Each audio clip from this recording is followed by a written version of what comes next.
You're saying that China has 10 years to go. at most. What do you mean by that? Well, we now know that they've lied about their population statistics, and they overcounted their population by over 100 million people, all of whom would have been born since the one-child policy was adopted.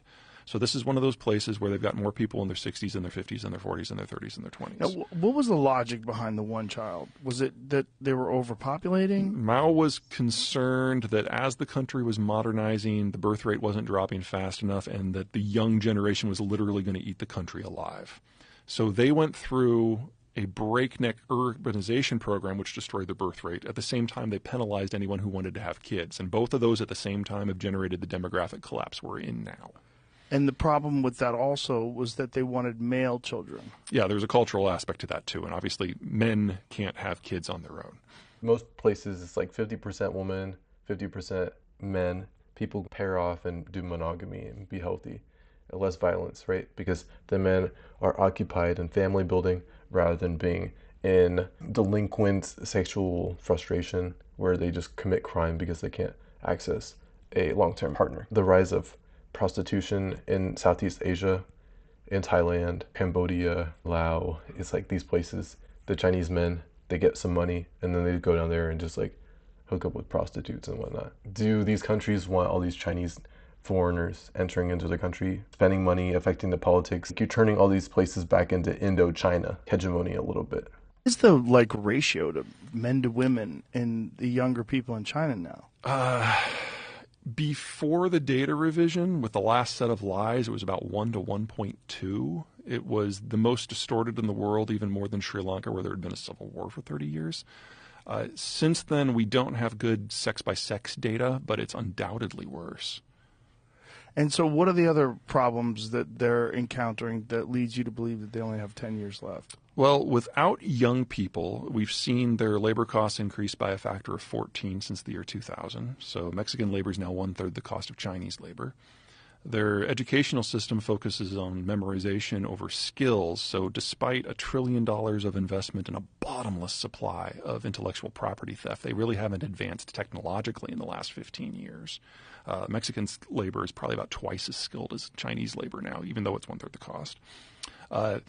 They've consolidated into an ethnic-based, paranoid, nationalistic cult of personality, and it's very difficult for the Xi administration to even run it because it's not an administration anymore. No one wants to bring Xi information on anything. So we now have tech barricades that prevent the Chinese from buying the equipment, the tools, or the software that's necessary to make semiconductors. In fact, he went so far as to say any Americans working in the sector have to either quit or give up their American citizenship. Every single one of them either quit or was transferred abroad within 24 hours. So the tech system is stalled. They don't have the young people to go consumption-led. They're completely dependent on the U.S. Navy to access international trade. They are the most vulnerable country in the world right now. And based on how things go with Russia, we're looking at a significant amount of raw materials falling off the map, specifically food and energy. And the Chinese are the world's largest importer of both of those things. So there's no version of this where China comes through looking good. And the challenge for the rest of us is to figure out how do we, in as smooth and quick as a process as possible, figure out how we can get along without them. Because they are going away. And they're going away this decade for certain. He said a lot there. The cult of personality. The culture is saying, hey, you have to be faithful and loyal to China alone, or you have to leave. And then he's saying, oh, these people are just bouncing and leaving. But I've also heard about Chinese families. They strategically have children in America to gain that citizenship so then they can influence the politics of America in the future because they're really methodical as a people, these Han Chinese. The semiconductor stuff, they're pushing to get Taiwan because Taiwan has NVIDIA, 80 or something percent of the semiconductor production in the world. They're really good at it. So China's like, hey, let's get that. And then that can bolster our economy, long-term prosperity. But yeah, the one-child policy, these communists, these atheist communists, they don't have the vision, right? So it's like, they're like, we're going to outcompete other nations and we're going to combat this overpopulation partially by, doing what's necessary to achieve our goals.